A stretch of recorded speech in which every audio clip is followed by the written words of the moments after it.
नमो अरिहन्ताणं नमो सिद्धाणं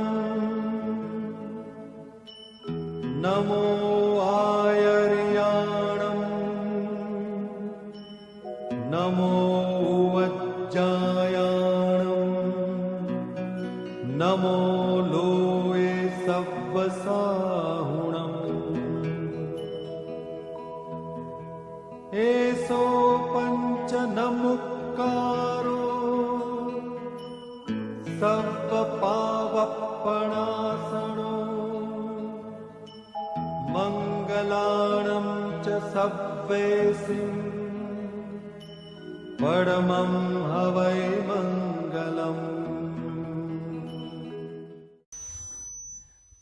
आज पूरा विश्व आचार्य जी के सेवा कार्यों की सराहना कर रहा है। उसी श्रृंखला में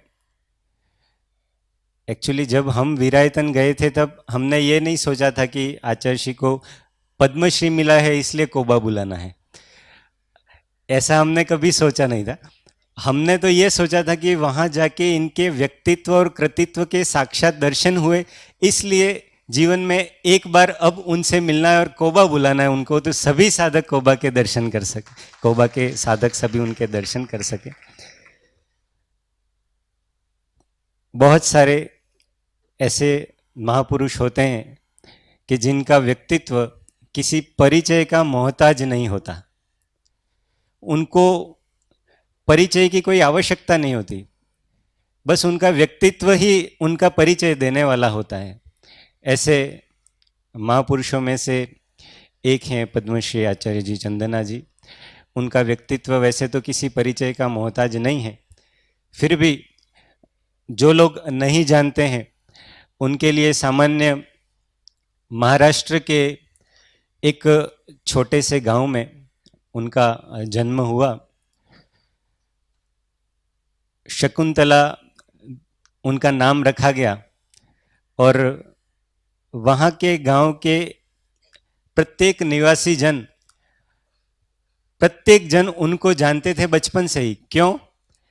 ये जो करुणा सेवा का भाव अभी कुछ वर्षों में प्रकट हुआ है ऐसा नहीं है, वो जन्म से लेके आए हैं। तो बचपन से ही ऐसा था कि वो किसी भी, अब साहिब जी वैष्णव जन गाते थे ना, तो पर पीड़ा से पर दुखे उपकार करे पर मन अभिमान न आने रे, ऐसी एक वो पर उपकार की भावना, करुणा की भावना वो एक बचपन से अपने हृदय में संजय हुए। हमने उनकी YouTube पर पूरी एक डॉक्यूमेंट्री फिल्म है, जब हम वहाँ गए थे तो रोहिणी जी ने हमको दिखाई थी। तो वहाँ पे उसमें बहुत ही अच्छा बताया कि सामान्य एक, जब वो छोटे थे तब उनको घर से कोई चीज़ खाने के लिए या पर्सनल यूज़ के लिए मिलती थी, वो भी वो बच्चों में बांट देते थे कि मैं क्यों अकेली इसका सेवन करूं, जितने मेरे साथ लोग हैं सबको। और ऐसा नहीं, जितने स्कूल के आसपास, अपने गांव के आसपास निर्धन दिनहीन बच्चे होते थे उनको बहुत ही प्रेम से गले लगा के उनकी सेवा करना। गांव में कोई व्यक्ति बीमार होता तो वैद्य बाद में आता, पहले ये पहुंच जाते हैं उनके वहाँ सेवा करने के लिए, ऐसा उनका व्यक्तित्व था। तब आज अभी हम बात कर रहे थे यहाँ आने से पहले, तो आपशी ने बताया कि शुरू से परोपकार, करुणा और इतनी भावना, साधना की उत्कट भावना थी। और प्रज्ञानंद जी स्वामी से वो दर्शन करने जाते थे। उन्होंने कहा, इन्होंने पूछा उनसे कि आपको जैसे भगवान प्राप्त हुए क्या मुझे भी प्राप्त हो सकते हैं?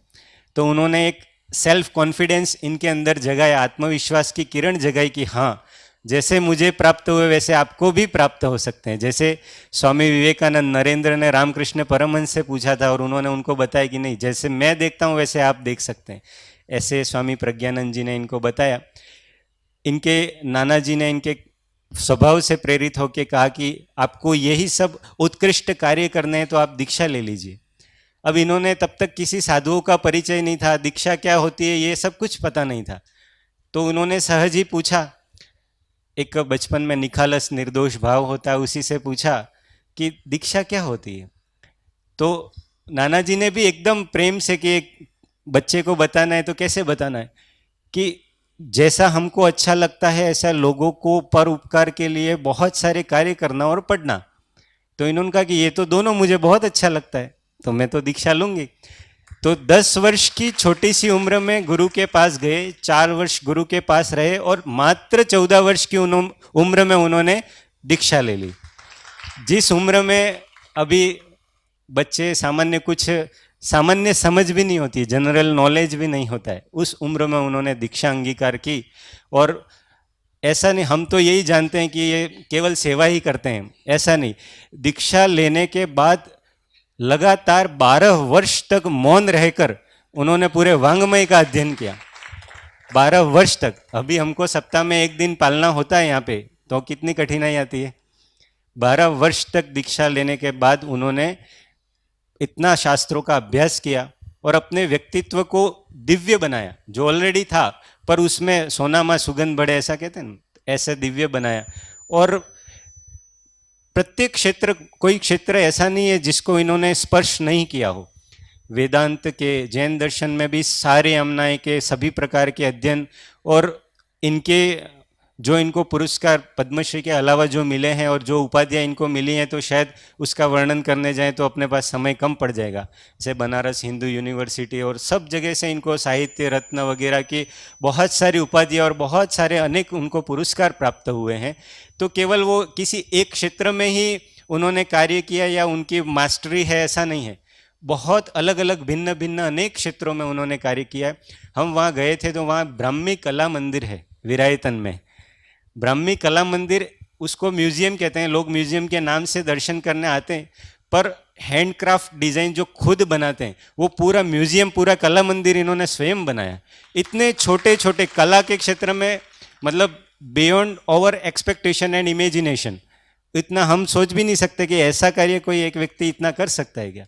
वो पूरा कला मंदिर इन्होंने इतना, कला के क्षेत्र में, शिक्षा के क्षेत्र में समस्त। अभी हम वहाँ गए थे तो यशा जी, संप्रज्ञा जी, वो बता रहे थे कि कोविड का काल था जहाँ कहीं नहीं जाना था, उस समय भी इतना शास्त्राभ्यास किया। अभी उनकी उम्र 86 वर्ष है, पर ऐसा नहीं है कि जितना ठीक है आवश्यकता है उतना ही करते हैं, ऐसा नहीं है। वो एक अंदर जज्बा है, हौसला है। तो हौसले होते हैं तो व्यक्ति कुछ भी करने से झिझकता नहीं है। किसी ने कहा है कि हौसले भी किसी हकीम से कम नहीं होते, हर तकलीफ में ताकत की दवा दे जाते हैं। ये हौसला होता है, ये जज्बा होता है। तो ये जज्बा था। उन्होंने इतना सेवा कार्य करने के बाद भी, इस उम्र में भी, वो कोविड था तो इतना शास्त्राभ्यास किया, प्रवचन सार, समय सार, गोमठ सार आदि कोई शास्त्र ऐसा नहीं है जो जिसका अभ्यास उन्होंने नहीं किया। पर भगवान महावीर और महात्मा बुद्ध, उनकी जो स्थली है, कर्मभूमि है, वहाँ वे दीक्षा लेने के बाद गए तो उन्होंने देखा कि ऐसे क्षेत्र, उनकी क्या दशा है।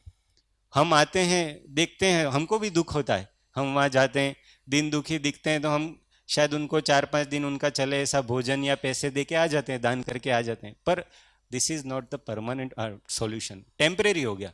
तो उन्होंने वहाँ देखा 23 भगवान की कल्याणक भूमि, मुनि सुव्रतनाथ भगवान की जन्म ग्रह तप कल्याणक वहाँ हुए हैं, महावीर भगवान ने वहाँ साधना की, महात्मा बुद्ध ने वहाँ साधना की। ऐसी भूमि की ये दशा, अपराध, गरीबी, जनजीवन इतना अस्त व्यस्त कि बस मुझे इस भूमि को जैसे महावीर के वाइब्रेशन उनके समय में थे वैसा बनाना है।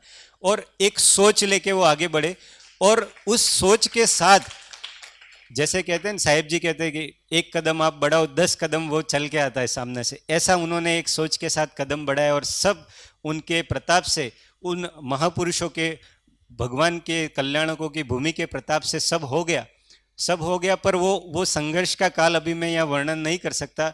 मैं सबको एक पर्सनली ये रिक्वेस्ट करता हूँ कि जो यूट्यूब पे इनकी डॉक्यूमेंट्री है वो जरूर से देखे। जो उनका वो संघर्ष का समय है, उस समय पे स्त्री तो क्या, सामान्य 2-4 पुरुष भी वहाँ नहीं रह सकते, इतना अपराध वगैरह। वहाँ आप रात को भी जाओ तो डकैतों के आक्रमण वगैरह, तो वो आक्रमण भी साध्वी संघ पे बहुत बार हुए हैं। शायद वहाँ मारपीट भी हुई संघ के साथ वहाँ पे, फिर भी नहीं, एक बार हुआ तो अब इस क्षेत्र को पूरा भारत अपना है, कहीं भी जाके विहार कर सकते हैं, नहीं मुझे यहीं रहना है। इतना संघर्ष। शिकारी जब वहाँ जंगल में शिकार करने आते थे तो रात को 2 बजे, आधी रात को 2 साध्वियों के साथ वहाँ शिकारियों के सामने खड़े हो जाना कि नहीं अब इस क्षेत्र में आगे से आप शिकार करने नहीं आ सकते, तो एक जो अंदर का बल था ओज, उसके सामने वो सारे शिकारी नतमस्तक हुए और उसके बाद उस क्षेत्र में कभी कोई शिकार करने नहीं आया। ये प्रभाव होता है। तो ये अच्छे अच्छे बड़े बड़े पुरुष भी नहीं कर सकते। तो ये नारी शक्ति का प्रभाव और ये अपने अंदर की निस्वार्थ निष्कपट सेवा का प्रभाव, ऐसा जब हो तभी कोई व्यक्ति इस प्रकार इस विश्व में हर क्षेत्र में हमको जो बताना है लोगों को, हम किसी जैसे we all are the representative of Bhagwan Mahavir, हम किसी एक व्यक्ति विशेष को या हम किसी एक संस्था विशेष को रिप्रेजेंट नहीं कर रहे हैं। हमारा वेश, हमारी बातें, हम किसी को कोई हमें पूछता है तो हम क्या कहते हैं, हम भगवान महावीर के अनुयायी हैं। पर भगवान महावीर का जो संदेश है वो हम हमारे आचरण से या वाणी से कितने लोगों तक पहुंचा पाए। तो वही वो उन्होंने कहा कि ये केवल प्रवचन में बिलीव नहीं करते हैं, शी बिलीव्स इन एक्शन, ऐसा महासती जी ने कहा। तो ये एक्शन, और उसी एक्शन के वो संदर्भ में एक्ट ऑफ कंपैशन के तहत पूरा विरायतन आज इतना विकसित हुआ है। इसके पीछे निसंदेह उनका और उनके प्रतापी गुरुओं का प्रभाव है। पूज्य श्री विरायतन में 3-4 बार जब भी सम्मेद शिखर की यात्रा पे गए तो वहाँ से लौटते समय या जाते समय उपाध्यायी अमर मुनि जी जो आचार्य जी के गुरु हैं उनके पास जाते, तत्व चर्चा करते। उन सब गुरुओं के महाप्रताप से ही ये सब सत्पुरुषों का योग बल ही जगत का कल्याण करता है। तो उनका योग बल नहीं हो तो इस जगत का कल्याण होना संभव नहीं है। उनको पद्मश्री दिया गया सर्विस टू ह्यूमैनिटी, पर व्यक्तित्व देखकर जानकर केवल एक क्षेत्र में उनको अवार्ड मिला है ऐसा नहीं। और दूसरा ये कि बहुत सारे लोगों को इतने वर्षों में 1954 से शायद ये चालू हुआ अवार्ड देना, उसके बाद से बहुत सारे लोगों को मिला है, पर कई लोग पद्मश्री पाकर गौरवान्वित होते हैं। यहाँ उल्टा हुआ है, पद्मश्री इनको पाकर गौरवान्वित हुआ है। कि कभी कभी ऐसा होता है कि पुरस्कार, तो ये इस पुरस्कार से उनकी पहचान नहीं है और उनकी पहचान किसी पुरस्कार की ये उनको अवार्ड मिला इसलिए वो अब आगे सेवा करेंगे या उसके लिए सेवा की थी, ऐसा नहीं है। वो पिछले 50 वर्षों से कर रहे हैं। सरकार को भले अब लगा हो कि इनको देना चाहिए, पर हम ईश्वर से प्रार्थना करते हैं कि आपको पुरस्कार मिले, ऐसी प्रार्थना नहीं करते हैं। पर इस प्रकार के कारण, इस प्रकार के कार्यों के कारण पूरे विश्व में जाना जाता है कि क्या करुणा भाव जैन दर्शन में है और किस करुणा भाव से सेवा की जाती है।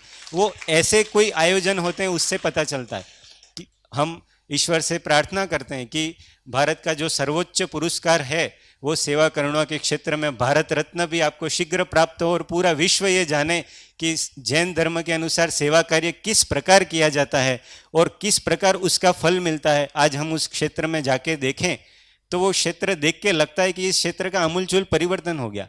हमने कोई डॉक्यूमेंट्री देखी या इनका जीवन पढ़ा उससे नहीं लगता है। वहाँ का एक छोटा टैक्सी ड्राइवर या रिक्शा का ड्राइवर भी इनका नाम आते ही बताता है कि उस क्षेत्र को इन्होंने कैसे बदला है। तो एकदम धरातल पे जुड़ के, धरातल पे खड़े होके काम किया है। उसी में जब कच्छ में भूकंप आया था 26 जनवरी को, तो योगानुयोग 26 जनवरी आचार्य जी का जन्म दिवस है। तो उस जन्म दिवस के दिन वहाँ बहुत बड़ा कार्यक्रम चल रहा था विरायतन में, और यहाँ भूकंप आया 26 जनवरी के दिन, और वहाँ सूचना मिली कि गुजरात में भूकंप आया है।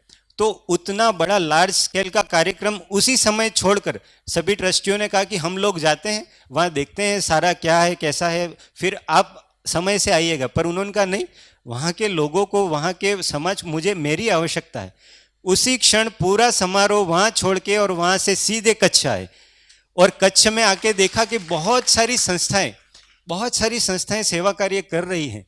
पर वो सेवा कार्य कैसे हैं? राहत कैंप लगा दिए, टेंट, मतलब जब तक लोगों को इस भूकंप से प्रभावित हुए हैं तब तक उनको दिया। पर वहाँ भी उनका विरायतन जैसी ही मानसिकता, it is the temporary solution, हमको परमानेंट कुछ यहाँ के लोगों के लिए करना है।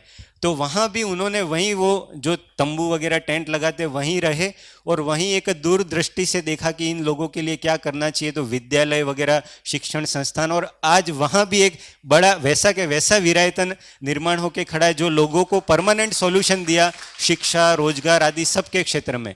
वैसे ही पालीताना में भी हम देखते हैं, और ऐसे अब तो भारत में और विश्व के अनेक देशों में, अनेक कोनों में इनका ये कार्य चल रहा है, और इसकी हम प्रभु गुरु की साक्षी में अनुमोदना करते हैं। हमारे जीवन में भी ऐसा करुणा भाव, सेवा भाव हम सबके जीवन में आए, ऐसी हम प्रभु गुरु से प्रार्थना करते हैं। अब समय की हमारे पास मर्यादा है, तो आगे अभिनंदन के, अभिवादन के कार्यक्रम में हम चलते हैं, उस ओर बढ़ते हैं। सर्वप्रथम आचार्य जी को तिलक और शाल आदि भेंट करने के लिए, सर्वप्रथम तिलक करने के लिए आदरणीय जनक दीदी को बुलाता हूँ, वे आए।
किसी भी कार्य में कोई सिद्धि या विजय कब प्राप्त होती है, तो पूज्य साहेब जी हमेशा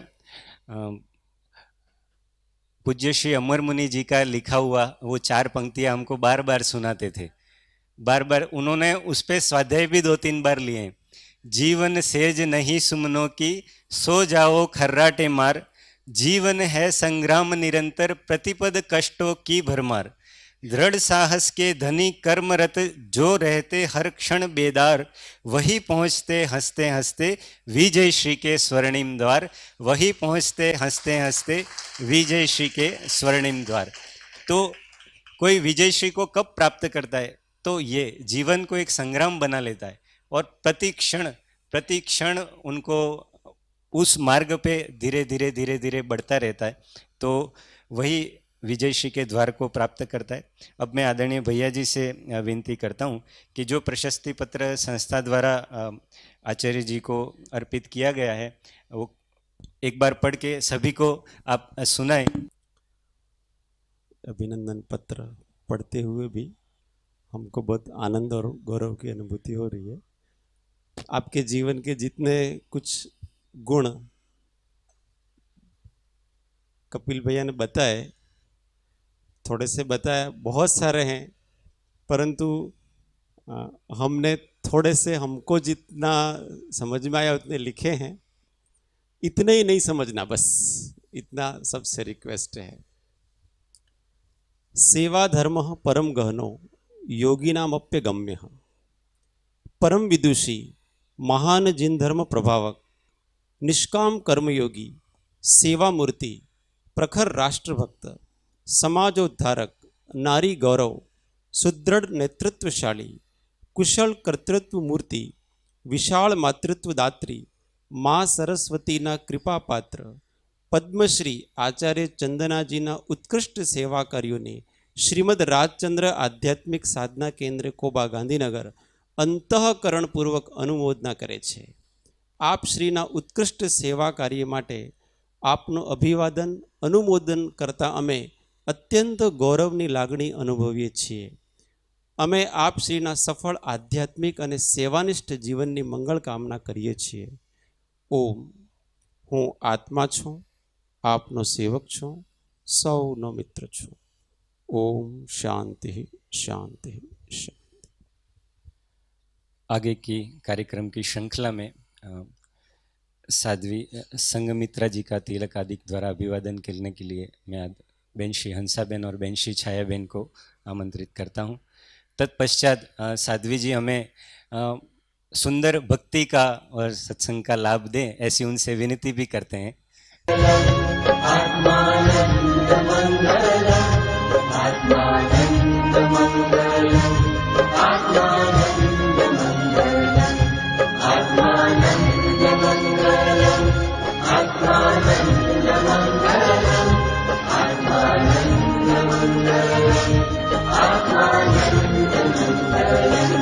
बस आपसे विनती है कि आप अपने सभी साधकों को यहाँ से भक्ति और सत्संग से लाभान्वित करें.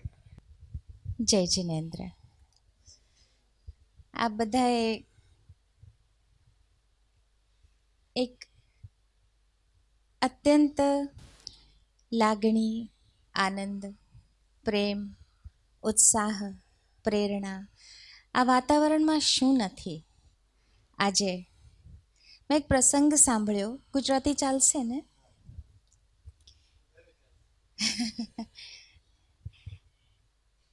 के જ્યારે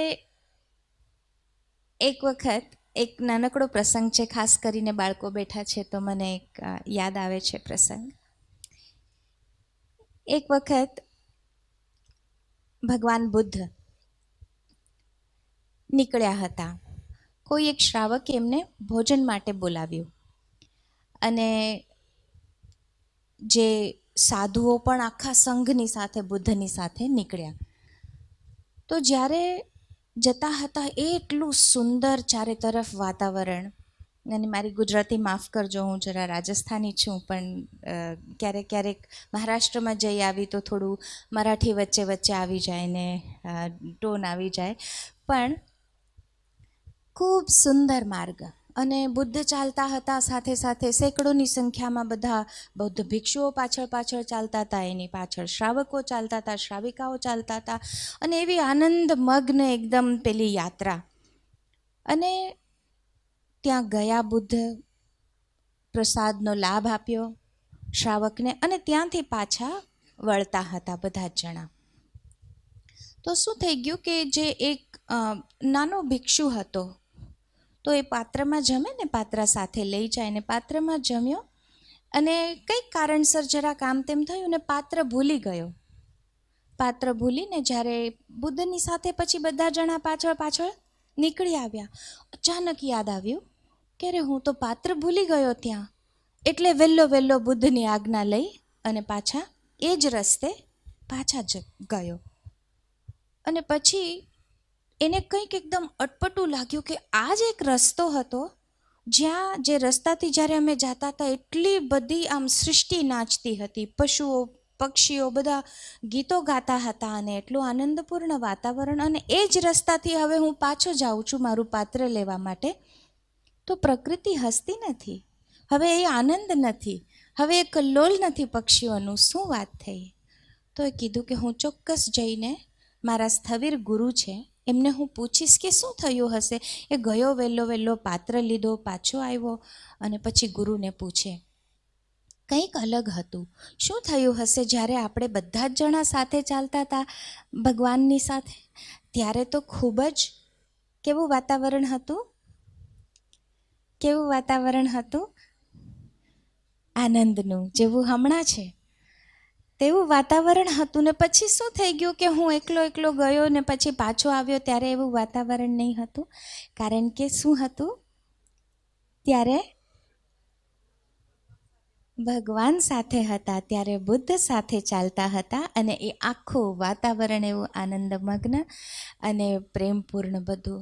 તો જ્યાં પણ મહાપુરુષો હોય ત્યાંનું વાતાવરણ, આખી એનર્જી બદલાઈ જાય, આખી એનર્જી બદલાઈ જાય. અને તમને તો ઘણા ઘણા વર્ષો પછી આપણામાંથી થોડા એવા પણ છે જેને આચાર્ય શ્રીજીના દર્શન વર્ષો પછી થયા છે.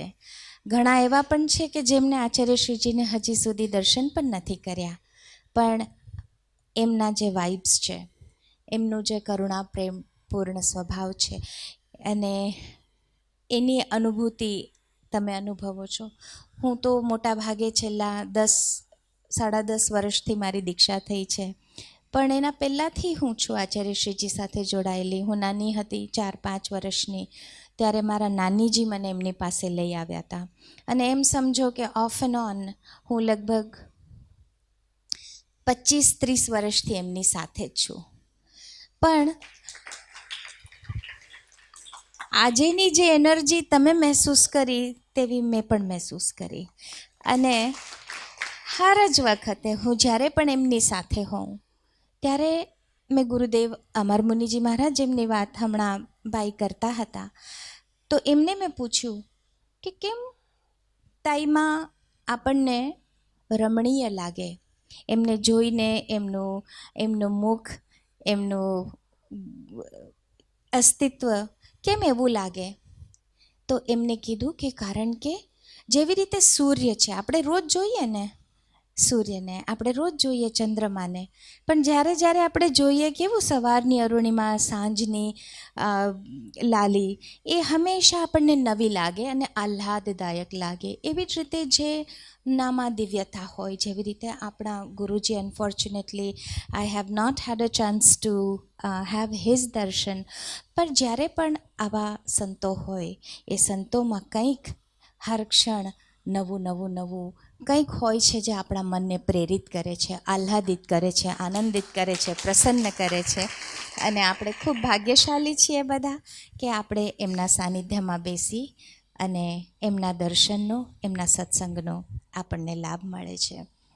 ઘણી વખત એવું થતું હતું, અલકા દીદીને પણ મેં થોડાક હાનામાં, પણ વિરાયતનનું કાર્ય ખૂબ જ વિસ્તૃત થઈ ગયું છે. આપે વિરાયતન હાલતા જ રાજગૃહમાં જઈ પધારી આવ્યા છો. હવે મારી ઈચ્છા છે કે આપ પાલીતાણા પણ પધારો.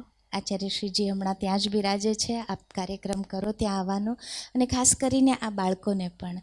અને if need be we will arrange for there, ત્યાં આવે, ત્યાં પહાડની દર્શન કરે, યાત્રા કરે, અને આપણે કંઈક સુંદર કાર્યક્રમ ગોઠવીશું. તો આ એક ભાવનાની સાથે કે આ બધા પાલીતાણાની યાત્રા કરજો, ત્યાં પ્રભુના પણ દર્શન થશે અને ગુરુના પણ દર્શન થશે અને તીર્થભૂમિના પણ દર્શન થશે. એની સાથે એક સુંદર મજાની પ્રાર્થના આપણે બધા સાથે મળીને કરીએ, ખાસ કરીને તમારા માટે છે. સાથે બધાને હું એક લાઈન ગાઈશ, પછી તમને મન થાય તો તમે પણ ગાજો. હા,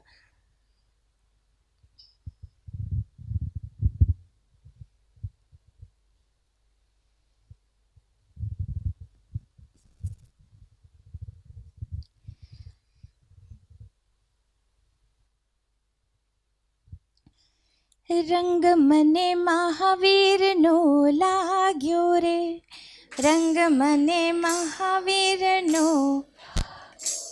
હે રંગ મને મહાવીરનો લાગ્યો રે,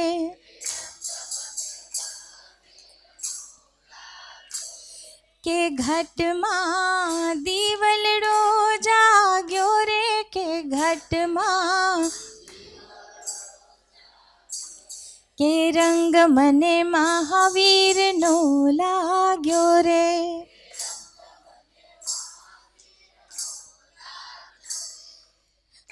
મારો સૂતેલો આત્મા જાગ્યો, કે મારો સૂતેલો આત્મા જાગ્યો, કે રંગ મને, હે રંગ મને, હે પુણ્ય મારા પૂરવતણા ફળિયા રે,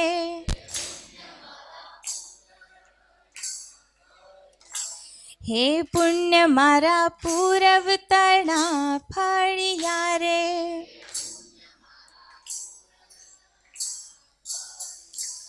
હે પ્રભુજીના પંથે જય ભળિયા રે,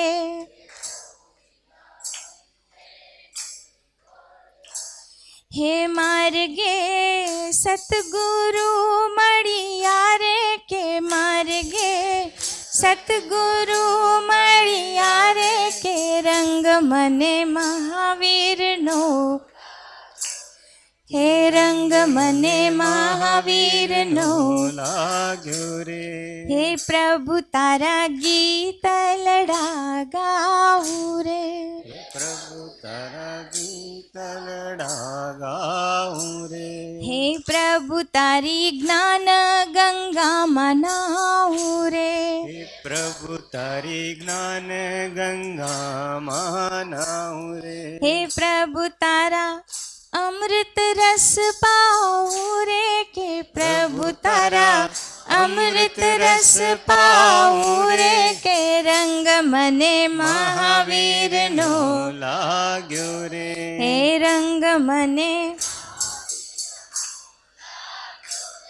હે હવે અમે મુક્ત બની ફરીએ રે, હવે અમે મુક્ત બની ફરીએ રે, કે ભવ સાગરની પરવા ન કરીએ, કે ભવ સાગરની પરવા ન કરીએ, હે લાડલા પ્રભુના થઈને રહીએ, કે લાડલા લાડલા પ્રભુના થઈને રહીએ, કે રંગ મને મહાવીરનો લાગ્યો રે, કે રંગ મને મહાવીરનો લાગ્યો રે, હે લાજ મેં તો દુનિયાની મેલી રે, કે લાજ મેં તો દુનિયાની મેલી રે, હે આજ મારો વીરજી છે બેલી રે, એ આજ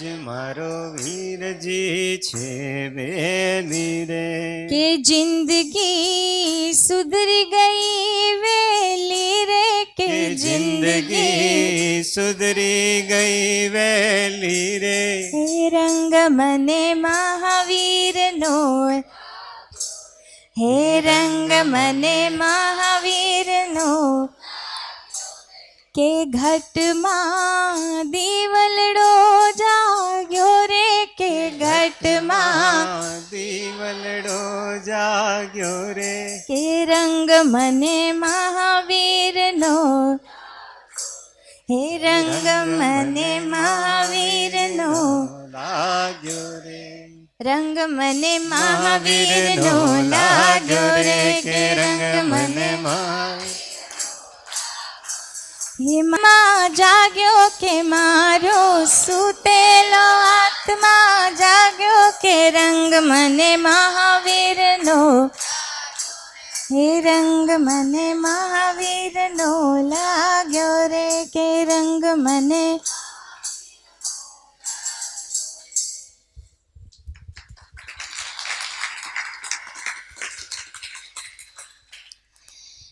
જે એક હજી ભજન લઈ લઈએ. આ કદાચ બધાને જ આવડતું હોય ભજન. મને એવું લાગે છે કે તાઈમાનું જીવન દર્શન, આપણે એમને તાઈમા કહીએ. તાઈ એટલે કોણ? ભગવાન મહાવીરનું પણ વિશેષણ છે તાઈ. તાઈ એટલે કોણ? આમ તો મોટી બેન કહેવાય, મહારાષ્ટ્રમાં મોટી બેનને તાઈ કહે, પણ ભગવાન મહાવીરનો આ પ્રાકૃત શબ્દ છે અને તાઈનો અર્થ ત્રાતા હોય છે.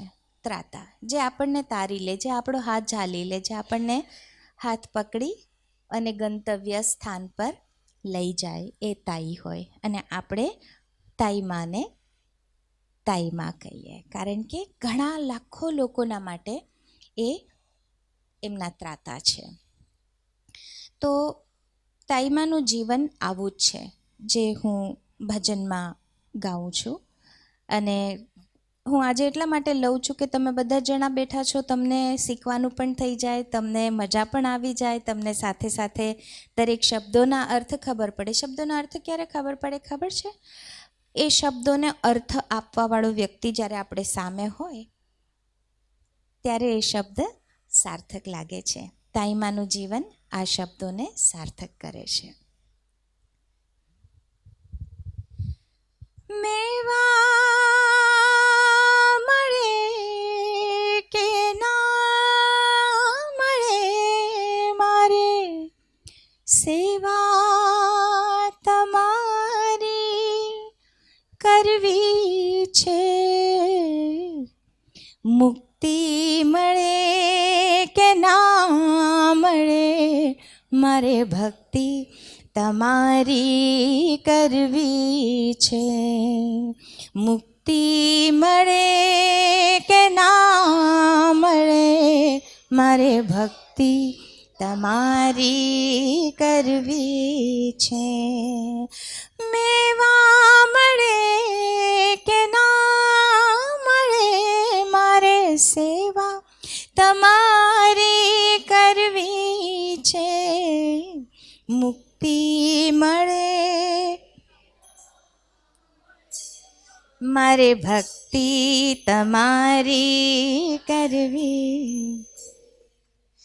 આવે જીવનમાં તડકાને છાયા, સુખના દુઃખના પડે પડછાયા.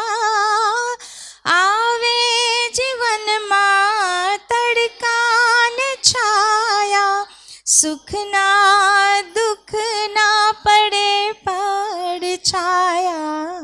કાયા રહે કે ના રહે, મારે માયા તમારી કરવી છે. કાયા રહે કે ના રહે, મારે માયા તમારી કરવી છે. મેવા મળે કે ના મળે, મારે સેવા તમારી કરવી છે. મુક્તિ મળે કે ના મળે, મારે ભક્તિ તમારી કરવી. હું પંથ તમારો છોડું નહીં ને, દૂર દૂર ક્યાંય દોડું નહીં. હું પંથ તમારો છોડું નહીં ને, દૂર દૂર ક્યાંય દોડું નહીં. પુણ્ય મળે કે ના મળે, મારે પૂજા તમારી. પુણ્ય મળે કે ના મળે, મારે પૂજા તમારી કરવી છે. મેવા મળે કે ના મળે, મારે સેવા તમારી કરવી છે. મુક્તિ મળે કે ના મળે, મારે ભક્તિ તમારી. મારો કંઠ મધુરો ન હોય ભલે ને, સૂર બેસુરો હોય ભલે. મારો કંઠ મધુરો ન હોય ભલે ને, સૂર બેસુરો હોય ભલે. શબ્દો મળે કે ના મળે, મારે ગીતો તમારા ગાવા છે. શબ્દો મળે કે ના મળે, મારે ગીતો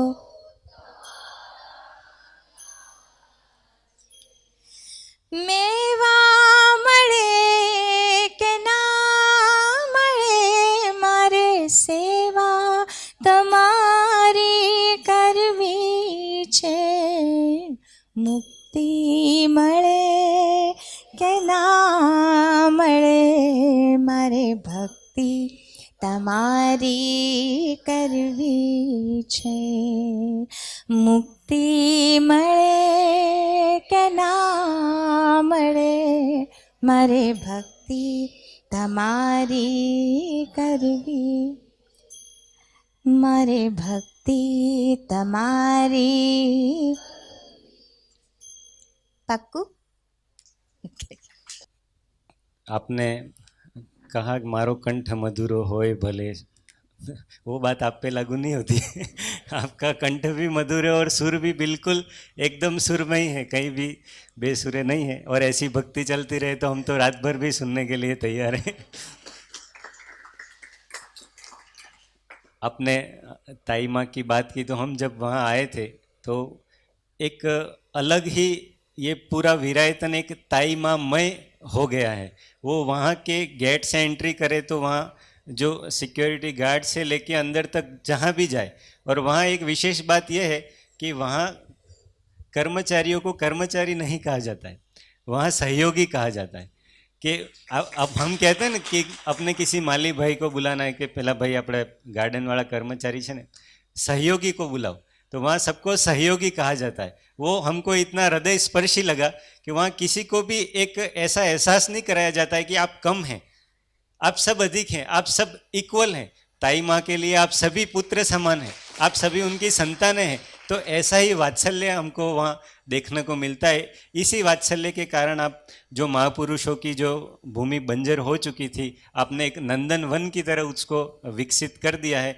एक किसी के कहे हुए शब्द याद आते हैं कि भले ही आंधी हमारे बस में नहीं, भले ही आंधी हमारे बस में नहीं, पर चिराग जलाना तो हमारे इख्तियार में है.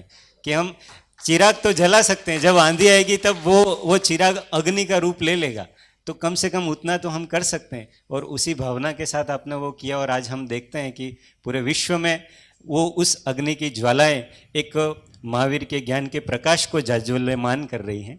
तो हम वहाँ आए थे, ऐसे ही कुछ प्रतिभा दीदी के भी हैं, जनक दीदी और अलका दीदी. तो उनसे निवेदन है कि वो समय की मर्यादा में थोड़ा उनका प्रतिभाव आप बताने की कष्ट करें. परम कृपालु देव की जय, श्री सद्गुरु देव की जय, द्वय साध्वी जी की जय. वंदन. मैं गुणानुवाद प्रस्तुत करूं उससे पहले एक विशेष परिचय देना चाहती हूँ. આપણે સૌથી મોટા આ દુનિયાના જો કોઈ જાદુગર હોય તો એ સદ્ગુરુ છે. કેમ કે જે આપણને દુનિયામાં જાદુગર દેખાય છે એ તો બહારની જે વસ્તુઓ છે એમાં પરિવર્તન કરે છે, અને એ કંઈ બહુ મોટી વસ્તુ નથી. પણ સદ્ગુરુ છે તે વ્યક્તિના વ્યક્તિત્વનું આંતરિક પરિવર્તન કરે છે, અને એનું સૌથી મોટું અને શ્રેષ્ઠ ઉદાહરણ જો આપણે જોવું હોય તો તે છે સાધ્વીશ્રી. આપણી સમક્ષ બિરાજમાન છે કે જેમણે આપણને અત્યારે ખૂબ જ સુંદર ભક્તિ અને બોધ આપ્યો. તો સાધ્વીજીનો એટલા માટે પરિચય સંઘમિત્રાજીનો આપવો યોગ્ય છે કે કોઈ બાળ બ્રહ્મચારી થઈ અને દીક્ષા લઈ લે, પણ ગૃહસ્થ અવસ્થામાં પ્રવેશ કરી અને બાળકો હોય અને એવી અવસ્થામાં નિવૃત્તિ લેવાની જે ભાવ થાય તો એ ઘણા ઊંચા ભાવ છે. અને એ જે આખું આંતરિક પરિવર્તન છે એના પ્રેરણાદાતા આચાર્ય શ્રી ચંદનાજી છે. તો મૂડી કરતાં વ્યાજવાળું એમ આપણા ગુજરાતની કહેવત છે. તો એ બધાને પાર કરી અને આપે ગૃહસ્થાશ્રમને એમ કહેવાય કે એવા દુસાધ્ય પહાડને ઓળંગી અને દીક્ષા લીધી, એટલે ખાસ બધા માટે પણ અહીંયા પ્રેરણારૂપ છે. અને અમે ખાસ વંદન કરીએ છીએ આપને. આવું બળ બધાને પણ પ્રાપ્ત થાય. આપણે રાગિણી દીદી એક કડી ગાય છે, નદિયા ન પીએ કભી અપના જલ, વૃક્ષ ન ખાए कभी अपने फल, अपने तन का मन का धन का दूजों को दे जो दान है, वो सच्चा इंसान है इस धरती का भगवान है। तो ये जो पंक्तियां हैं उसको ताई माँ का जीवन है वो पूरा इस पंक्तियों को चरितार्थ करता हुआ है। उनके जीवन में अहिंसा अवतार भगवान महावीर और करुणा अवतार श्री बुद्ध के विश्व कल्याणकारी विचारों और आदर्शों को साकार रूप में देखा जा रहा है। हमारे परम उपकारी गुरुदेव पूज्य श्री आत्मानंद जी महाराज, उनके मुख से हमने बहुत बार परम पूज्य राष्ट्रीय संत श्री अमर मुनि महाराज और ताई माँ आपके बारे में हमने बहुत बार उनके मुख से सुना था, परंतु उसे हमें आपके व्यक्तित्व का थोड़ा सामान्य परिचय तो था। लेकिन इस वर्ष हम विशेष साधना के लिए निकले थे और समेत शिखर जी और सब जगह यात्रा करके और भगवान महावीर की जो पुण्य भूमि है, तपोभूमि है, वहाँ पे राजगृही में वीरायतन, वहाँ पे हम लगभग 13 दिन तक हमारी साधना के लिए वहाँ पे रुके थे। तब वहाँ की गतिविधियों के माध्यम से तथा आपके साध्वी संघ के माध्यम से और वहाँ के सहयोगी सेवकों के व्यवहार के माध्यम से आपकी अनुपस्थिति में भी आपके दिव्य व्यक्तित्व की सुगंध और घनिष्ठ परिचय हमें उस समय मिला था जबकि आप वहाँ पे अनुपस्थित थे। तो सभी साध्वीजियों में आपके ऐसे दर्शन हुए हमें। तत्पश्चात हमें आपके दर्शन समागम की तीव्र अभिलाषा हुई कि ये पूरा वातावरण ऐसा है तो वो स्वयं कैसे होंगे। तो आज भगवान ने हमारी वो मनोकामना भी पूर्ण करी है। ऐसे अपनी भारत भूमि को बहुरत्ना वसुंधरा ऐसा कहा जाता है। इस धरती पर कोई एक महात्मा का जन्म नहीं हुआ, अपितु समय समय पर अनेक महापुरुष जन्म लेते रहे हैं, लेकिन सभी दर्शन के लाभ हम ले सके यह संभव नहीं है। परंतु ध्यान योगी, ज्ञान योगी, कर्म योगी, भक्ति योगी, प्रज्ञावंत, अपार वात्सल्य मूर्ति, परोपकारी, पारदर्शिता, सरलता, सौम्यता, सहजता, प्रसन्नता, लघुता, उदारता, विशालता आदि अनेक गुणों के पुंज स्वरूप आपके व्यक्तित्व के साथ अनेक महापुरुष का दर्शन आज हमें एक साथ हो रहा है। अतः अल्प समय के लिए भी आपका यह समागम हमारे लिए स्वर्णिम, गौरवशाली और अविस्मरणीय हो गया है। अतः हमारे अल्प निवेदन से जो आप उसको स्वीकार करके यहाँ आगमन हेतु आए हैं, तो इस आपको हम बारंबार नमस्कार और धन्यवाद देते हैं कि आपने हमारे भावों के मान रखे और हमें दर्शन और समागम का लाभ दिया। मानव सेवा के कार्य अनेक माध्यम से अनेकों हो रहे हैं, लेकिन आपके सेवा कार्यों का उद्देश्य दूसरों के दुख को दूर करना अधिक नहीं है, परंतु सेवा में स्वयं के सुख को प्रकट करना और उस सुख की प्रतीति करना, ये आपका जीवन का मुख्य ध्येय है। और ये हमें महावीर भगवान के बोध की प्रतीति कराता है। आपके रोम रोम में सेवा समाई है। अतः आपका मानना है कि सेवा धर्म का एक अंग नहीं, अपितु धर्म की अभिव्यक्ति का नाम ही सेवा है।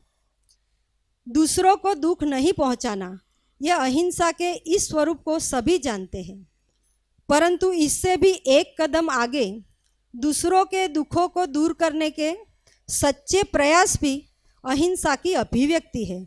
यह आपने अपने निष्काम कर्मयोग से इस समाज को संदेश दिया है। सेवा एक क्रिया नहीं है। सेवा में यदि निष्कामता प्रकट यदि अंदर मिलती है तो निष्कामता है वो अध्यात्म है, और ये अध्यात्म से भीगी सेवा है। आपने समस्त विश्व के प्रति मात्र विश्व प्रेम या विश्व कल्याण की भावना ही नहीं की, बल्कि संपूर्ण विश्व में प्राणी मात्र के प्रति अपनी निस्वार्थ प्रेम को अपने दिव्य कार्यों के माध्यम से अभिव्यक्त किया है। अतः जिनसे प्रेम है उनकी अनुकूलता का प्रयत्न करना वो तो सहज ही हो जाता है, और उसी का नाम सेवा है। और यही आपके संपूर्ण व्यक्तित्व में से हमें देखने मिलता है, झलकता है। ऐसे कोई भी क्रांतिकारी महात्मा हो, उनके जीवन में ऐसे 3 घटनाएं बनती हैं और उसमें से हर एक प्रगट ऐसे उसमें से निकलते हैं। अतः आपके जीवन में भी निश्चित रूप से ये 3 दौर आए होंगे, लेकिन सच्ची भावना और सत्य की सदैव विजय हुई है। जिन्होंने आपका विरोध किया, ये विरोध पहला है, वो ही आपके सार्थक समर्थक बन आपका अनुसरण कर रहे हैं। और दूसरा है विरोध और उपहास। जिन्होंने आपका उपहास किया हो, वो ही आज आपका सम्मान कर रहे हैं। और तीसरा है स्वीकार। ये सब फिर इन निस्वार्थ सेवा कार्य और भक्ति और साधना से फिर इस व्यक्तित्व का स्वीकार करते हैं। तो ऐसे अपार मातृत्व, सुदृढ़ नेतृत्व और कुशल कर्तृत्व, इन त्रिवेणी संगम से अभिसंचित आपका दिव्य जीवन समाज के लिए एक अनमोल उपहार है। एक सामान्य साध्वी से लेकर जन जन की ताई माँ हो जाने तक की इस विश्व वात्सल्यकारी धर्म यात्रा द्वारा जिनके दिव्य कार्यों से यह समाज पल्लवित और सुरभित हो रहा है, ऐसी निष्काम कर्मयोगिनी सेवा की साक्षात देवी आचार्य श्री चंदना जी ताई माँ को हम कोटि कोटि वंदन करते हैं। और हमें ऐसे मुख्य जो वहाँ पे बहुत अच्छा लगा, वो एक के वहाँ के कंपाउंड में कोई भी कर्मचारी सब कोई व्यसन नहीं करते, सब निर्व्यसनी है। तो ये बहुत ही हमें प्रेरणा मिली। वंदन। ओम। आदरणीय श्री जनक दीदी ने वहाँ के वातावरण के बारे में बात की। पूज्य श्री भी पहले आचार्य श्री जी से विदेशों में शिकागो की धर्म सभा में, उसके बाद भी अमेरिका में भिन्न भिन्न स्थानों पे बहन श्री सुधाबेन प्रफुल्ल दादा के वहाँ भी पूज्य श्री से आपकी भेंट हुई है साहेब जी से। और कई बार उस वार्तालाप का उल्लेख हमने सुना है। आज बहन श्री ने भी दोपहर में बताया था। तो एक वहाँ यहाँ का वातावरण भी आपके आने से इतना उल्लासित और सुरभित हुआ है, तो जहाँ आप हमेशा रहते हैं वहाँ का वातावरण कैसा होगा ये हम सोचते हैं। और ऐसे बड़े बड़े महापुरुष पूज्य अमर मुनि जी, पूज्य साहेब जी, आचार्य श्री जी, इनका जीवन हजारों लोगों के लिए प्रेरणा है। तो अब हमको सबको जिसका इंतज़ार है कि ताई माँ आचार्य श्री जी हमको उद्बोधन दे, उनकी अमृतवाणी से हमको लाभान्वित करे। तो इन पंक्तियों के साथ मैं उनको निवेदन करता हूँ कि यूँ तो जीने के लिए हजारों लोग जिया करते हैं, यूँ तो जीने के लिए हजारों लोग जिया करते हैं, लाभ जीवन का कुछ भी नहीं फिर भी लिया करते हैं, मगर ज़िंदगी उन्हीं को सलाम करती है जो आपकी तरह जिया करते हैं। तो आचार्य श्री जी से हम करबद्ध निवेदन करते हैं कि आपकी अमृतवाणी से, बोधवचन से, प्रासंगिक उद्बोधन से हम सबको लाभान्वित करें। मेरे आत्मप्रिय, जैसे ही अहमदाबाद में मैंने कदम रखा,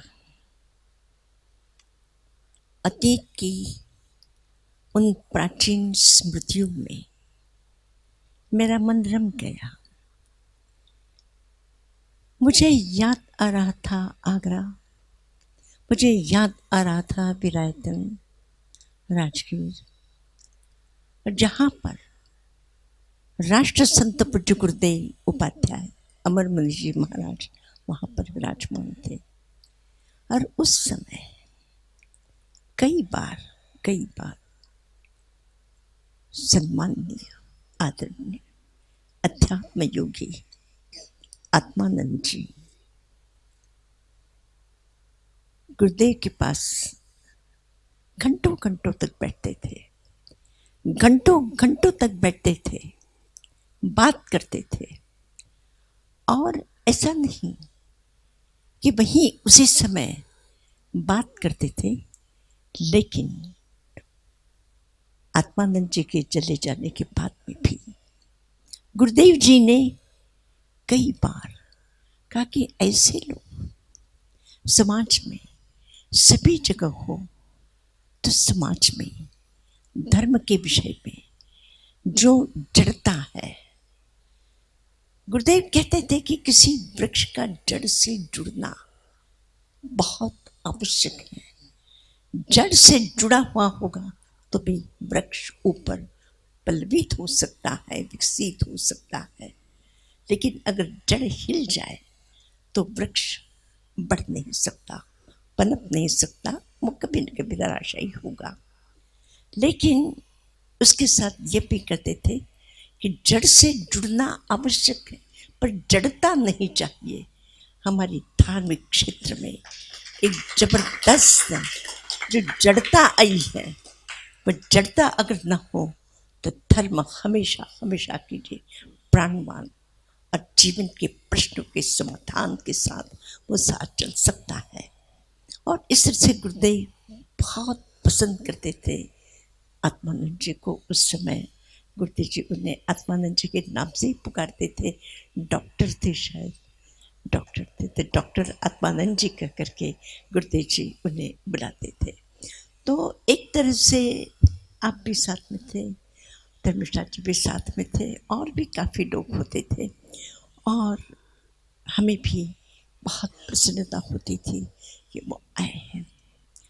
और मैं यहाँ पे आई थी, कुछ वर्षों पूर्व यहाँ पर भी आई थी। उस समय मेरे ख्याल से सन्माननीय वह अध्यात्म योगी यहाँ पे नहीं थे।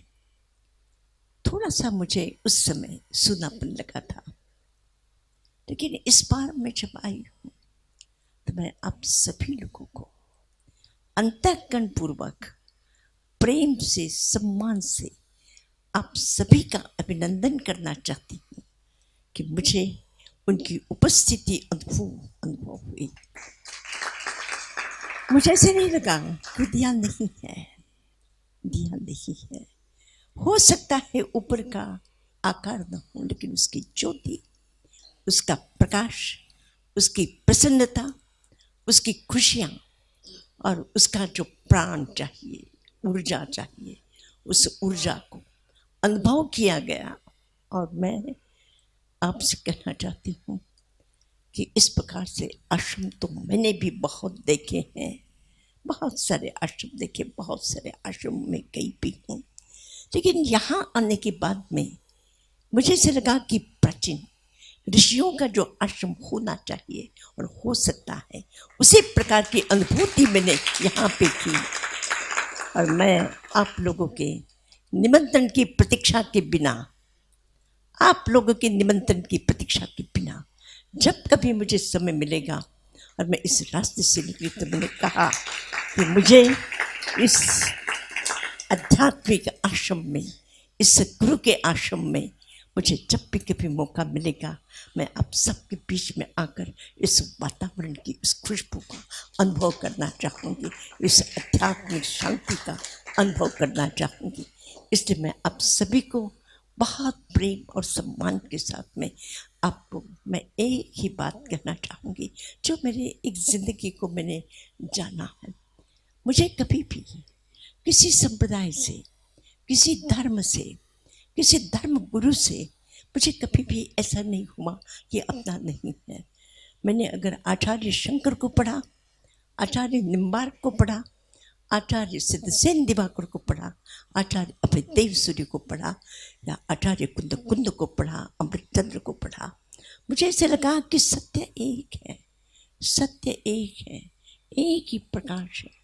बस उस दिए हो सकता है कोई मिट्टी का दिया हो, कोई छोटा हो, कोई बड़ा हो, किसी के आकार अलग अलग हो सकता है, लेकिन जो रोशनी है वो एक है, एक है। इससे मेरे मन में किसी भी धर्म, पंथ, संप्रदाय, गुरु के भेद के बिना मैंने सबको प्रेम किया है, सबका सम्मान किया है।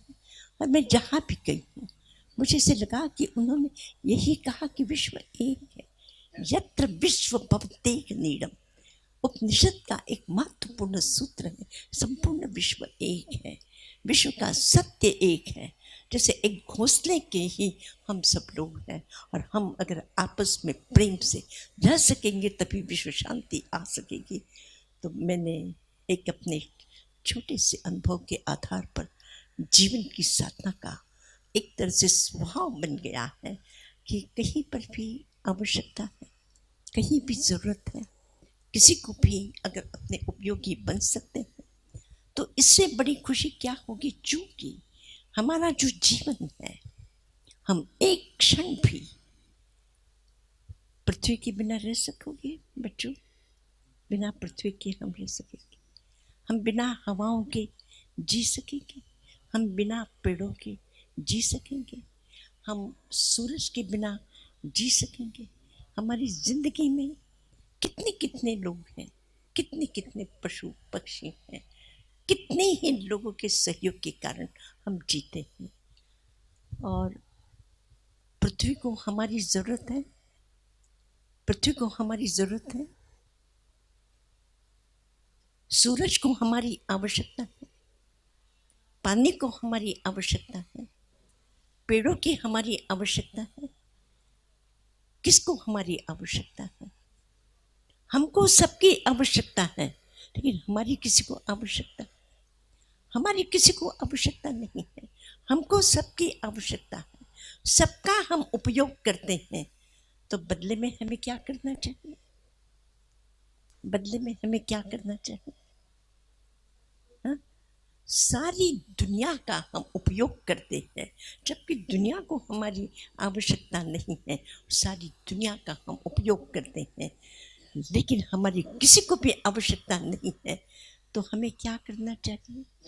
कम से कम हम परस्पर में एक दूसरे के उपयोगी बन करके जिए। इतना तो हो सकता है।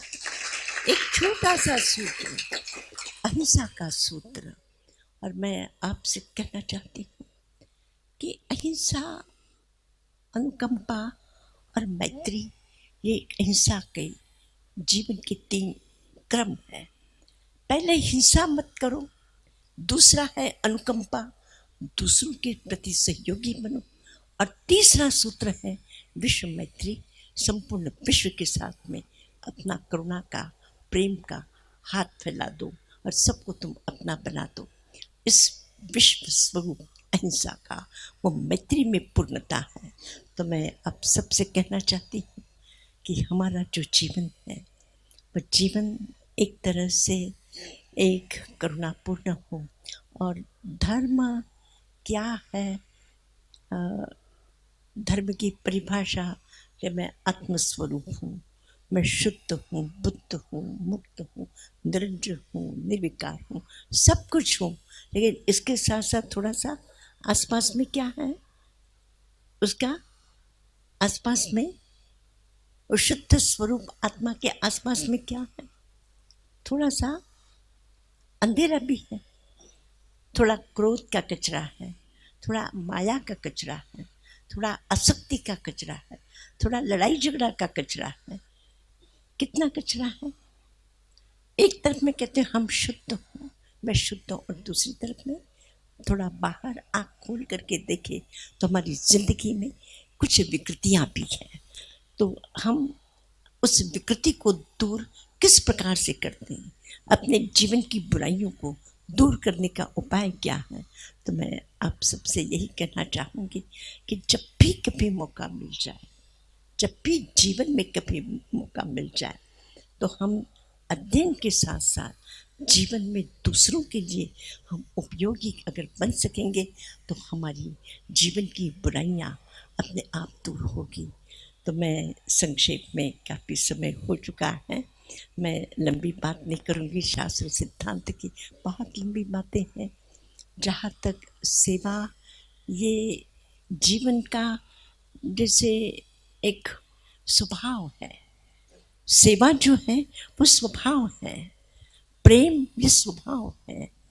ये करना नहीं पड़ता कि धर्म समझ करके उसकी क्रिया नहीं है। ये प्रेम क्या है? प्रेम गाय कैसे होती है? कभी गाय ने किसी आदमी को खाते हुए देखा?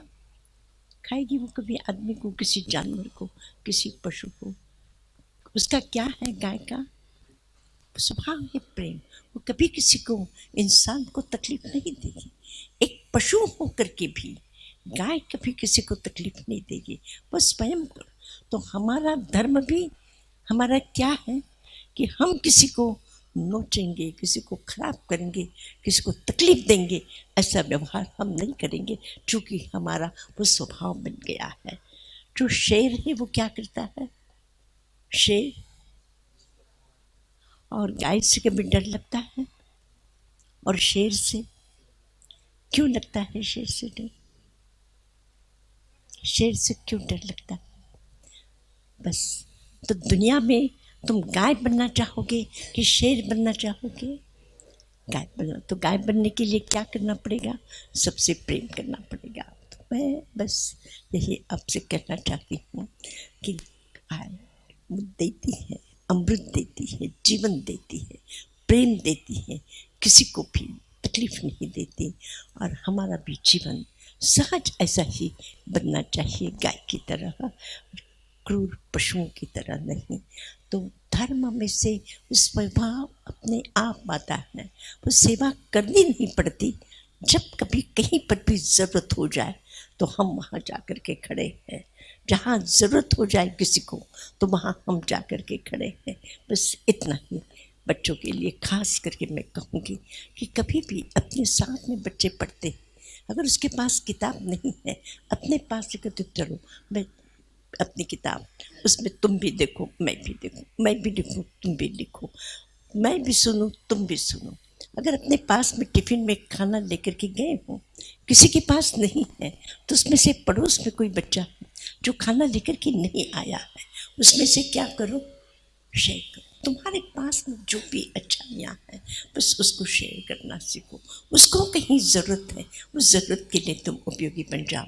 बस ये छोटी छोटी बातों में से ही जीवन मैंने बचपन से यही सीखा, और उसी में से आज एक तरह से, और मैं सोचती हूँ कि जैन समाज में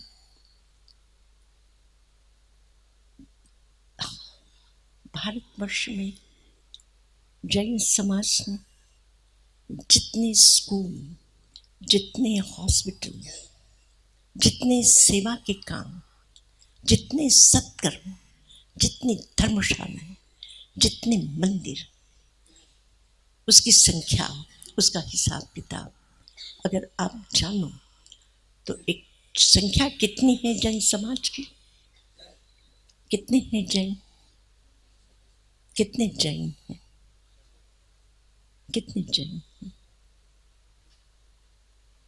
मुश्किल से 80-90 लाख के आसपास में 1 करोड़ नहीं। और कितना पुराना ये धर्म है, कितना पुराना धर्म है।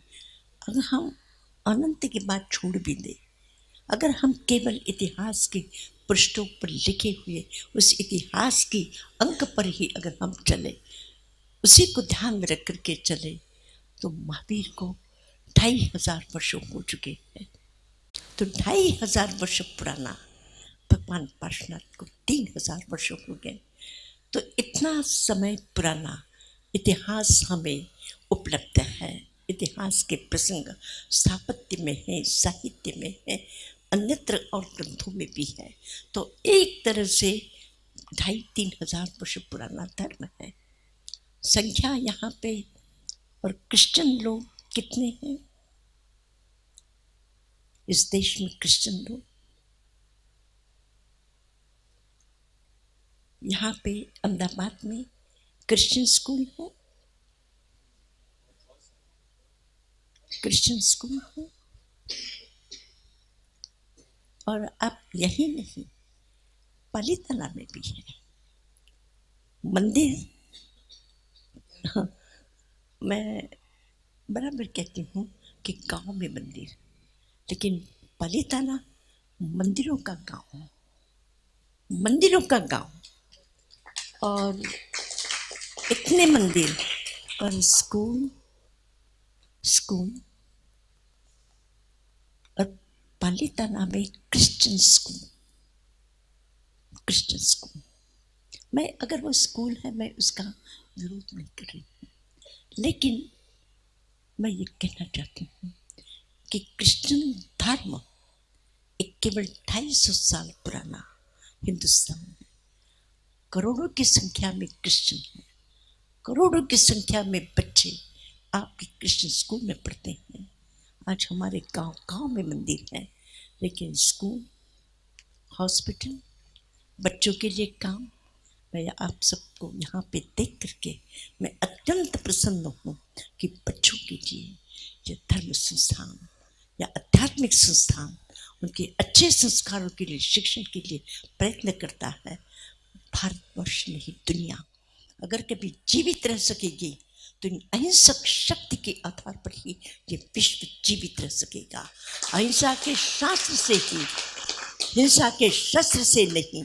हिंसा के शस्त्र से यूक्रेन होगा, हिंसा के शस्त्र से विश्व युद्ध होगा, लाखों लोगों की विध्वंस होगा, लेकिन अहिंसा के शास्त्र से, अहिंसा के शास्त्र से दुनिया आबाद होगी। तो मैं यही कहूँगी कि इस एजुकेशन के माध्यम से अगर विश्व में शांति लानी है तो एजुकेशन के संस्कार के माध्यम से। आप कभी भी किसी पशु को मारना चाहोगे, आप किसी को तकलीफ देना चाहोगे, आप किसी राष्ट्र पर आक्रमण करना चाहोगे, आप बंदूक चलाना चाहोगे। और आज शिक्षा ने ही बंदूकें बनाई हैं। किसने बनाई? एटम बम किसने बनाए? अनपढ़ लोगों ने बनाए कि पढ़े हुए लोगों ने बनाए हैं? अनपढ़ लोगों ने बनाई हैं बंदूकें कि पढ़े लिखे लोगों ने बनाए हैं? एटम बम किसने बनाए हैं? न्यूक्लियर एटॉमिक एनर्जी का किसने उत्पादन किया है? ये सब पढ़े लिखे लोग हैं। लेकिन जैन समाज का आज हजारों व्यक्ति है, किसी ने बंदूक, किसी ने गोली चलाई हो, एक भी घटना है? कोई सड़क पर जा कर के कोई जैन समाज का व्यक्ति भीख मांगता हो, आपको नहीं मिलेगा। ये संस्कार कहाँ से आए हैं? इस अहिंसा के संस्कार है कि जहाँ समाज समृद्ध समाज है, सुखी समाज है, सहयोगी समाज है, प्रेम करने वाला समाज है, दान देने वाला समाज है, सत्कर्म करने वाला समाज है। इस समाज की शक्ति को और अधिक विकसित करके, और अधिक विकसित करके मैंने एक छोटा सा सूत्र दिया, जहाँ जिनालय, वहाँ विद्यालय, वहाँ चिकित्सालय, हम शिक्षा के माध्यम से लोगों के संस्कारों में हम एक बहुत बड़ा परिवर्तन ला सकते हैं। उस बात को बस समझने के लिए जब कभी, जैसे संघमित्रा जी ने कहा कि कभी मौका मिले तो आइए पालीताना, मैंने एक काम ज़रूर किया है। करीब करीब विराटन के पास 10,000 बच्चे पढ़ते हैं। उन 10,000 बच्चों में मुश्किल से टोटल सभी जगह के 10 बच्चे भी जैन बच्चे नहीं होंगे, जैन बच्चे नहीं होंगे। जैन, हाँ, मुश्किल से जैन 10 बच्चे भी, मतलब बाकी 10,000 बच्चों में 10 बच्चे भी सभी जगह के, एक आध दो कहीं इधर उधर से कच्छ में कहीं हो, इतने कम है। लेकिन सब के सब बच्चे शाकाहारी हैं, शाकाहारी हैं सब के सब। मैंने लोगों के पीछे बस एक ही प्रयत्न किया कि धर्म परिवर्तन का काम मैंने कभी नहीं किया कि आप अपने धर्म को बदल दो। धर्म परिवर्तन नहीं किया, न कभी जाति के संबंध में। आपको आश्चर्य होगा, पालीताना जैसी जगह में डोली वाले के बच्चे तो पढ़ते ही पढ़ते, मुस्लिम बच्चे पढ़ते हैं, वो बेनकार मंत्र बोलते हैं, प्रणाम करते हैं, वंदना करते हैं, उनके परिवार के लोग वंदना करते हैं और शुद्ध शाकाहारी बने हैं। लेकिन मैंने कभी किसी का न जाति का अपमान किया, न उनको धर्म परिवर्तन करने के लिए कहा। मैंने कहा आपको जो भी कुछ करना है, आपको जो धर्म मानना है, जिस गुरु के साथ चलना है, कोई ऐतराज नहीं है, लेकिन आपको व्यसन मुक्त होना है, शुद्ध शाकाहारी होना है, एक दूसरे से प्रेम करना है, एक दूसरे के उपयोगी बनना है। और नौकार मंत्र एक ऐसा मंत्र है जहाँ कोई व्यक्ति पूजा नहीं है, वह गुण पूजा है। कोई भी साधु हो, सब साहूनम, कोई भी साधु हो उनको हम प्रणाम करते हैं, कोई भी जो हमें अच्छी शिक्षा देते हैं उस आचार्य को प्रणाम करते हैं, जो दिव्य है, जो मतलब एक तरह से समग्र विकारों से मुक्त है, उस सिद्ध को हम प्रणाम करते हैं। कहाँ व्यक्ति पूजा है ही नहीं, इस गुण पूजा है, और हम भी अपने जीवन में गुणों की स्थापना करना चाहते हैं। तो मैं आप सबसे संक्षेप में यही कहना चाहूँगी कि कभी मौका मिले तो आप आइएगा। रायतन में आप राजगीर जाकर के आए हैं, बहुत खुशी की बात है, पर एक बार आप ज़रूर पलीताना भी आइएगा। और अभी पलीताना के उस सेंटर को 3 साल ही हुए हैं, अभी शुरुआत है। वहाँ पे आदिनाथ नेत्रालय जहाँ चिकित्सालय है, जहाँ पे सभी की सेवाएं होती हैं, और इसी तरह से वहाँ अपना तीर्थंकर महावीर विद्या मंदिर है, वहाँ पर भी करीब 350 बच्चे पढ़ रहे हैं, और आने वाले इस वर्ष में 200 बच्चे और हो जाएंगे। तो एक तरह से बलिदाना के लिए एक आशीर्वाद स्वरूप बना है, संस्कार को देने वाला। तो 3 वर्ष में ही स्कूल के बच्चों ने और बच्चों गांव के वातावरण को उन्होंने बदल दिया है। तो मैं आपसे कहूँगी कि शिक्षा के माध्यम से हम बहुत कुछ कर सकते हैं, बहुत कुछ कर सकते हैं। सेवा के माध्यम से भी लोगों के संस्कार के परिवर्तन कर सकते हैं। तो हमारा धर्म जब एक अध्यात्म की जागृति भीतर से जग जाती है तो जीवन का व्यवहार करुणापूर्ण अपने आप होगा। महावीर के लिए गुण करुणा नहीं है, महावीर का जीवन अपने आप स्वयं एक फूल खिलता है तो उसकी सुगंध अपने आप महकती है, करुणा अपने आप महकती है। करुणा को महकाने के लिए उनको अलग प्रयत्न नहीं करना पड़ता। तो बस मैं आप सबसे यही कहना चाहूँगी कि इस अध्यात्म भाव के साथ में हमारे जीवन की करुणा का विस्तार हो, तो वह एक सक्रिय धर्म अधिक जीवन को प्राणवान बनाएगा, तेजस्वी बनाएगा, उपयोगी बनाएगा, और हमारे जीवन को ऊंचा उठाने में वो सहयोग करेगा।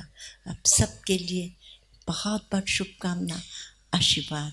और बस जब कभी मौका मिले तो मैं यही कहूँगी कि आप में ये आध्यात्मिक प्रतिष्ठान, आप पूज्य सम्मान्य अध्यात्म योगी आत्मानंद जी का यह आश्रम और विराटन 2 नहीं है, 1 है, और आपके लिए समान रूप से है, सम्मान है। जहाँ कभी आपको राजगीर जाना हो वह भी आपका तीर्थ क्षेत्र है, पालीताना वह भी तीर्थ क्षेत्र है। कभी भी इन तीर्थ क्षेत्रों में आना हो, काम करना हो, रहना हो तो ज़रूर लाभ लीजिएगा। बहुत बहुत धन्यवाद और आशीर्वाद। आचार्य जी, हमारे साहिब जी ऐसा कहते थे कि समाज को अपन क्या दे सकते हैं, तो समाज की अपने कैसे सेवा करें। तो एक अच्छा नागरिक समाज को दे, उससे बड़ी समाज की और कोई सेवा ही नहीं हो सकती। और इसी उद्देश्य से अपने यहाँ गुरुकुल है, और इसमें ऐसे जैन बच्चे ही हो ऐसा नहीं है, बहुत ऐसे जैन तो एक ही बच्चा है, बाकी सब जैनेतर बच्चे हैं ऐसे, और सभी ज्ञाति के। जी जी जी, बराबर है। हम अजैन शब्द का प्रयोग करना बंद कर दें। जन समाज, जी जी, हमारे जन साहिब जी समाज भी हो ऐसा ही सकता है, कहते हैं। जैन हो सकता है, जन समाज। जी, जी। तो जन समाज है, तो आम पब्लिक को हम जन समाज, जी, इस शब्द का हम ध्यान रखें। साहेब जी भी ऐसा ही कहते थे, गलती हो गई मिच्छा में दुक्कड़म। कोई बात नहीं, अब लगभग ये प्रचलित है, लेकिन कुछ शब्द आ जी। जाते हैं, अनजाने में आ जाते हैं, तो बस वो थोड़ा सा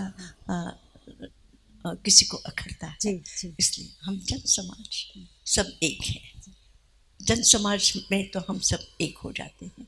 तो जितना एकत्व, विभाजन की बातें जितनी कम से कम हो उतनी अच्छी, जितनी एकात्मकता का भाव होगा वो ईश्वरीय भाव अपने आप उसकी जो सुगंध जीवन के शब्दों में, व्यवहार में, आचरण और काम में आ जाएगा, समाज के लिए उपयोगी होगा। कपिल जी ने जितना विराटन का परिचय दिया है, मैं ऐसा सोचती हूँ कि विराटन वाले किसी जो रहते हैं उनसे भी पूछो, उनको उनके पास में इतनी जानकारी नहीं है जितनी जानकारी आपके पास में है।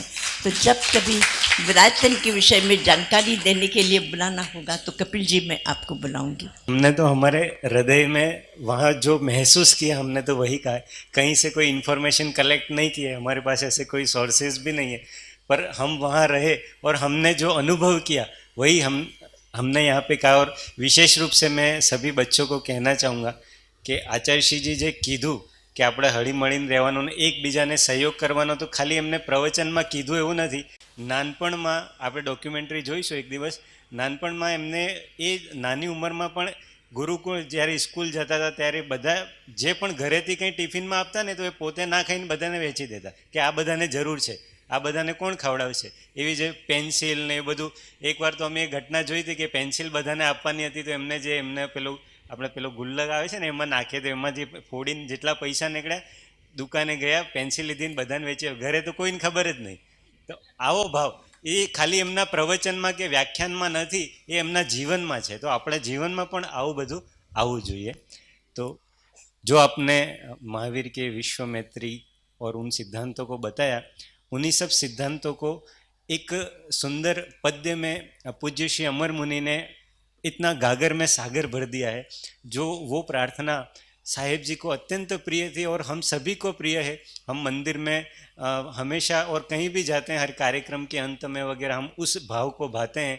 तो आज हम सबकी भावना है कि आपकी उपस्थिति में वो पूज्य अमर मुनि जी की लिखी हुई वो भावना हम सब भाई आदरणीय भैया जी से निवेदन करते हैं कि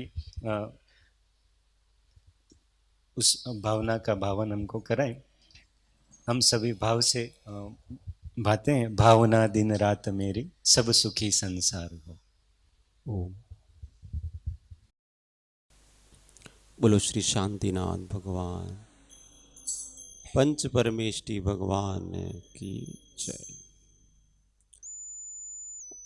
आचार्य जी ने जो अहिंसा का तात्विक स्वरूप जो थोड़े से शब्दों में कहा, जीव को बचाना पर्याप्त नहीं है, इसके आगे चल के जीव के लिए कुछ करना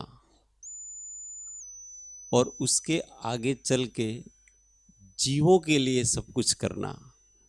तो अहिंसा, अनुकंपा और मैत्री, ये जो आपकी व्याख्याएं हैं एकदम हृदय स्पर्शी, तल स्पर्शी. केवल भावना करना उचित नहीं है, योग्य नहीं है, इससे काम नहीं चलता है. भावना से आगे कुछ करना और आपने जीवन में किया है. और आपको हमको बताते हुए अत्यंत हर्ष होता है कि जहाँ जिनालय वहाँ चिकित्सालय और वहाँ विद्यालय, और हमारे यहाँ तीनों हैं. हमारे यहाँ जिनालय भी है, हमारे यहाँ चिकित्सालय भी है और हमारे यहाँ विद्यालय भी है, अर्थात गुरुकुल भी है. तो आपका ये जो आंदोलन है, मिशन है, उसमें शायद हम भी इस रूप में थोड़े बहुत तो सहभागी हैं. तो हम आपके पीछे पीछे ही चल रहे और भविष्य में और अधिक. अभी तो हम पीछे ही चल रहे, फिर साथ चलने के योग्य होने का प्रयत्न करेंगे हम. तो इसी भावना को सार्थक करते हुए अपने ये प्रार्थना सभी साथ में बोलेंगे.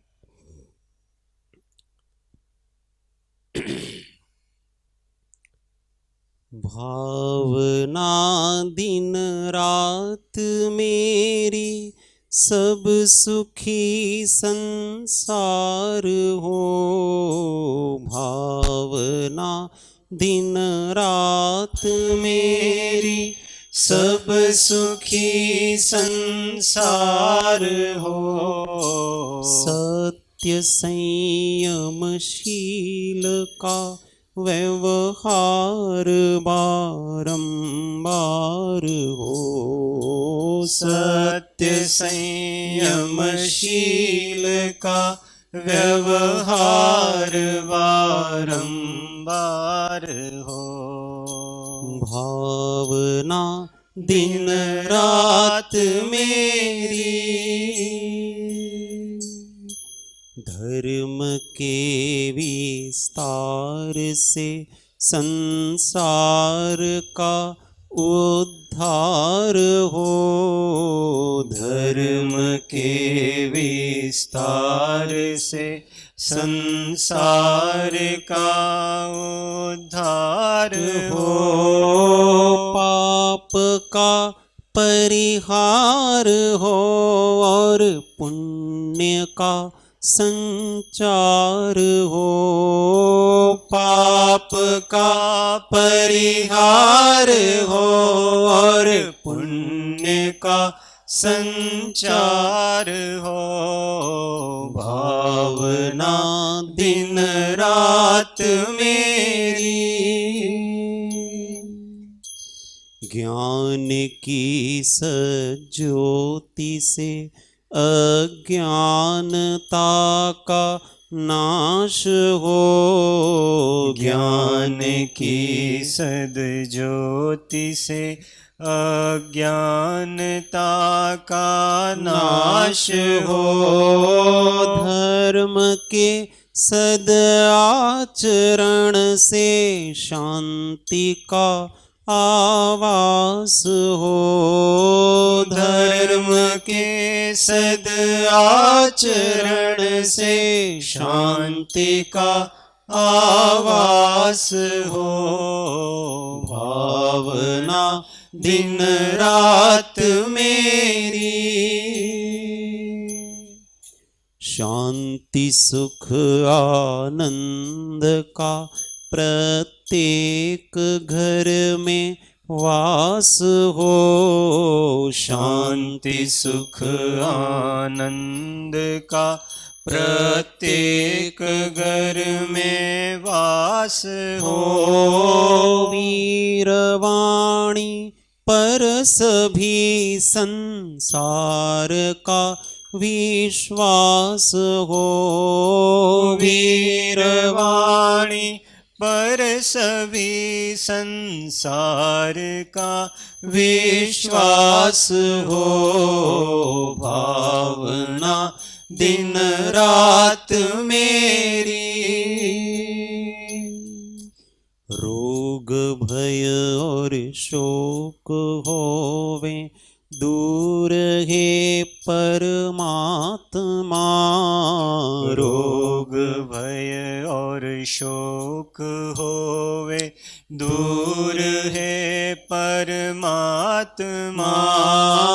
ज्योति से परिपूर्ण होवे हर जगत का आत्मा। ज्योति से परिपूर्ण होवे हर जगत का आत्मा।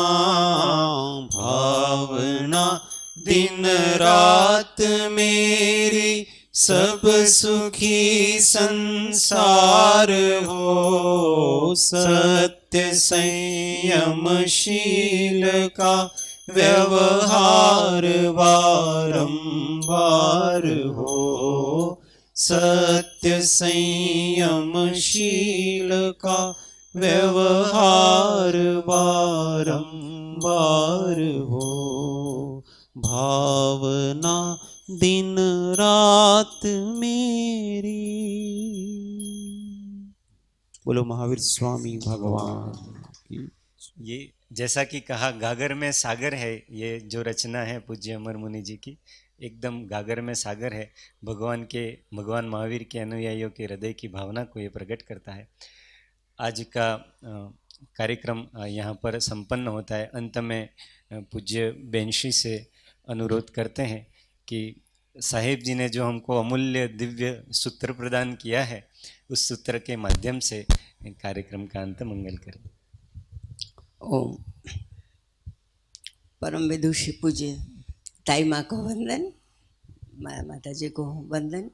ताई माँ इतना शब्द अच्छा है महाराष्ट्र का कि मोटी बहन, અને આપણે કહ્યું જે તારે जो तीर्थ जो तारता है वो भी तीर्थ है, तो खुद भी तीरते हैं और हमको भी तिराते हैं। पूज्य श्री का सूत्र मैं कहती हूँ, उसके पहले उसका समन्वय सब ज्ञानी पुरुष एक ही बात, उनका अभिप्राय एक ही होता है। तो आपने कहा कि अहिंसा पहले दया का भाव आया, उसके बाद में अनुकंपा आई कि किसी को दुख नहीं हो, और उसके बाद में विश्व मैत्री। तो ये सूत्र में तीनों आते हैं माता जी। वो कहते हैं मैं आत्मा हूँ, હું આત્મા છું, એનો મતલબ કે બધા મારા જેવા છે તો હું બધા પર દયા રાખું। એટલે પહેલું આપણું આવી ગયું અહિંસા। અને બીજું છે આપનો સેવક છું, તો એમાં બધા હું બધાનો મિત્ર છું, પણ હું બધાનો સેવક છું. એટલે ભગવાનનો સેવક છું, સદગુરુનો સેવક છું. અને સેવકનો જ્યારે ભાવ આવ્યો ત્યારે પરમ વિનય પ્રગટ્યો. વિનય પ્રગટે ત્યારે કોઈને દુઃખ દેવાનો ભાવ ન થાય કે હું મારા જેવા જ બધા છે તો હું બધાનો વિનય કરું, કોઈને દુઃખ શા માટે આપું. એટલે અનુકંપા આવી. અને ત્રીજું આવી વિશ્વમૈત્રી, કે સૌનો મિત્ર છું. એટલે આ જે સૂત્ર છે એમાં ત્રણેય વસ્તુ આવે છે, અને જે આપે કહી એ વસ્તુ આમાં સમન્વય થાય છે. એટલે મને ખૂબ આનંદ થયો. એટલે આ સૂત્રમાં આ ત્રણેય સમાય છે. તો સૂત્ર આપણે સૌ સાથે બોલીશું. ભાવના. હું આત્મા છું, આપનો સેવક છું, સૌનો મિત્ર છું. હું આત્મા છું, આપનો સેવક છું, સૌનો મિત્ર છું. હું આત્મા છું, આપનો સેવક છું, સૌનો મિત્ર છું. ફરીથી આપણે ખૂબ અભિવાદન કર્યું છે. અને આપે જે કહ્યું કે હું હવે જ્યારે અહીં આવીશ ત્યારે હું મારી જાતે જ આવીશ, અને મને એટલો આનંદ થયો કે આ સંસ્થા તમે પોતાની ગણી અને તમારી આપણું છે સૌ જ્ઞાની પુરુષો આવો વાત્સલ્ય મળ્યો. ખૂબ આનંદ થયો. ओम।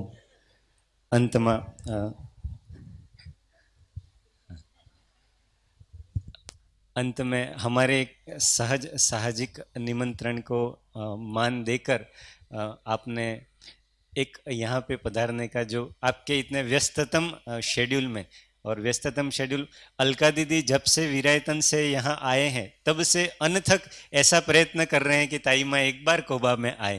तो उनके ऐसे प्रयासों के फलस्वरूप आज आप यहाँ आए, उनका प्रयास भी सार्थक हुआ। तो सबसे ज़्यादा मैं धन्यवाद और आभार आदरणीय अलका दीदी का करता हूँ कि उनके प्रयासों के फलस्वरूप आज हम सभी के बीच में ताई माँ उपस्थित हैं। उनके पहली ट्रिप कैंसिल हुई, पोस्टपोन्ड हुई, और फिर सीधे भावनगर जाना था, वहाँ से पालीताना पास में पड़ता, उनको एक्सर्शन भी कम होता, पर उन्होंने कहा नहीं, एक बार कोबा मुझे जाना ही है। अब तो उन लोगों का निमंत्रण हो कि नहीं, मुझे जाना ही है। तो इतने सहज आप आए। हम सभी आपको भावपूर्वक वंदन करते हैं और बारंबार हम प्रभु गुरु से प्रार्थना करते हैं कि आपका यहाँ पे आना बार बार हो, और हम भी जैसा आपने कहा है तो हम पालीताना वगैरह अवश्य आएंगे सभी को लेके। सद्गुरु देव की जय।